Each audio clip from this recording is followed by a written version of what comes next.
Welcome to the Deep Dive, your shortcut to being well-informed. We dive into the source material you share with us, pulling out the key info. Exactly. And today, we're looking at a single report you sent over. It details a pretty major event, a big explosion at a chemical plant in eastern China.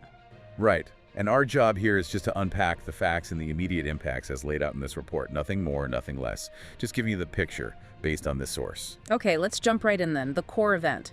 A large explosion, the report says, at the Shandong Youdao Chemical Plant. That's in Gaomi City, Shandong Province. And the timing was specific. Tuesday, May 27th, 2025, just minutes before noon local time. And the immediate visual. The report describes this. Towering plume of smoke, gray and orange, just filling the sky. Yeah, and it wasn't just visual. The report mentions physical damage right away, windows blown out or damaged in buildings nearby. That tells you something about the force. Okay, so what does the report say happened next? The immediate aftermath, the response. Well, it indicates the local authorities, they kicked off a rescue operation pretty much immediately. No delay mentioned. Right. And there was media coverage. Yes. The source mentions state broadcaster CCTV was reporting on it, specifically focusing on the rescue and any medical efforts underway. And the scale of that first response, what does the report say? Because that often tells a story. It does. The report details local fire and rescue sending 55 vehicles. 55, okay. And 232 personnel.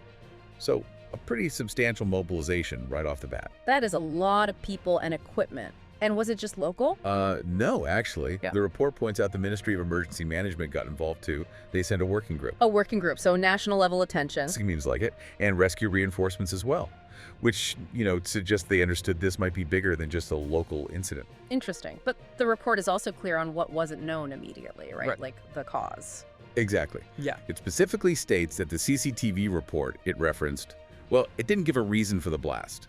Not at that initial stage, anyway. Okay, so cause unknown at the time of the report. What about casualties? That's another key point the source makes. It says there were no immediate reports of casualties in state media. No immediate reports. So not necessarily no casualties, just none reported through those channels right away. Precisely. Rescue was ongoing, but official numbers on injuries or deaths weren't out yet, according to this document. Got it.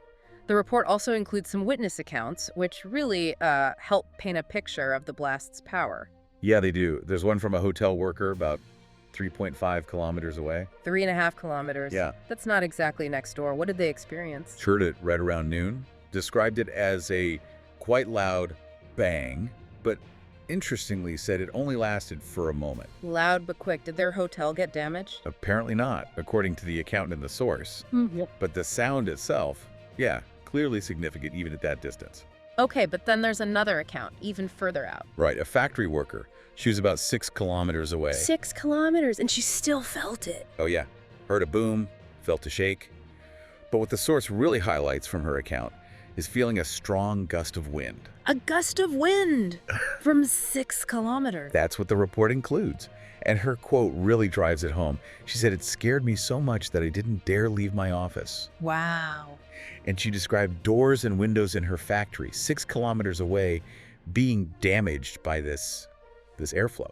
That's incredible. Her exact words in the source were, "The airflow rushed in through the window, and if I had been a bit closer, it might have thrown me against the wall." Jeez. That detail really speaks volumes about the energy release, doesn't it? That the report captured that. It really does. Gives you a visceral sense of the blast's power, even kilometers away. The source also mentions social media videos circulating. Showing that huge smoke plume, like we mentioned. Yeah. Seeming to just, swallow nearby buildings. And confirming the damage. Yeah, showing damaged windows in some nearby low-rise buildings, consistent with the other accounts. Okay, let's shift focus slightly. What does the report tell us about the company itself, Shandong Youdao Chemical? To give some context, it says it's owned by a company called Himalaya Group. And it's, well, relatively new, founded in August 2019. So only about 5 or 6 years old at the time of the incident? And the size of the operation? Pretty significant based on the report. It occupies over 46 hectares of land. That's quite large. Yeah, it is, within a dedicated chemical park, the Gaomi Renhe Chemical Park. And it employs over 300 people. Right, so a substantial employer in the area, operating on a large site. And their business, what do they actually make there? The source references their website. It says they develop, produce, and sell pesticides, pharmaceuticals, and also chemical intermediates. Chemical intermediates, so like the building blocks for other chemical products? Exactly. substances made partway through a manufacturing process, which are then used to make the final pesticides or medicines or whatever it might be. Mentioning this just gives you an idea of the kind of materials potentially on site. Which can sometimes be, well, volatile. Potentially, yes, the nature of chemical manufacturing. The report also links the parent company, Hemil Group, to another entity. It does. Note that Himmel Group also owns Hemil Mechanical, which is apparently listed. Ah, a publicly traded company in the group. And the report mentions a financial impact. Yeah, a specific detail sourced to Reuters. It says shares of Hemil Mechanical were down nearly 4% on the Tuesday afternoon after the explosion. Okay, so immediate financial ripples felt by the related listed company. That's an interesting connection the source makes. It shows how these industrial incidents can quickly spread beyond the immediate physical damage. Finally, the report puts this into a bit of historical context. It does, yeah. It includes a reference to a previous major event, the 2015 series of blasts in Tianjin. Right, I remember that, at a chemical warehouse. Exactly. And the source notes, the reported outcome of Tianjin killed more than 100 people, released toxic fumes. So the report includes that just as context, basically, to sort of underscore the potential severity of these kinds of chemical incidents in China. That seems to be the purpose, yes. Providing a historical reference point mentioned within the source material itself. Okay, so let's just quickly pull the threads together from this report. We've got a major explosion. Shandong Youdao Chemical Plant, just before noon, May 27th, 2025. Right. Immediate dramatic visual impact smoke plume. Physical effects like broken windows and that powerful wind gust felt even 6 kilometers away. Triggering a very large coordinated rescue response involving local and even national emergency management. But according to this report, no immediate cause given and no immediate casualty files released via state media at the time. We also got context on the company, its age, size, what it produces, and it's linked to a publicly traded parent company that saw its shares dip. And that brief mention of the 2015 Tianjin disaster is historical background provided within the source. So it's really a snapshot, isn't it? Yeah. Based purely on this one document, the initial hours, the immediate knowns and unknowns. Exactly that. A focused look based on the information presented in the report you provided. Right.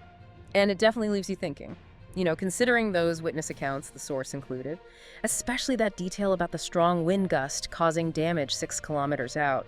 What does that really imply about the sheer scale of energy released in this explosion, just based on what this report documented? Or maybe just reflecting on how fast something like this happens and the kind of immediate large-scale mobilization it triggers, all based on the facts laid out right here in this source. Something to consider.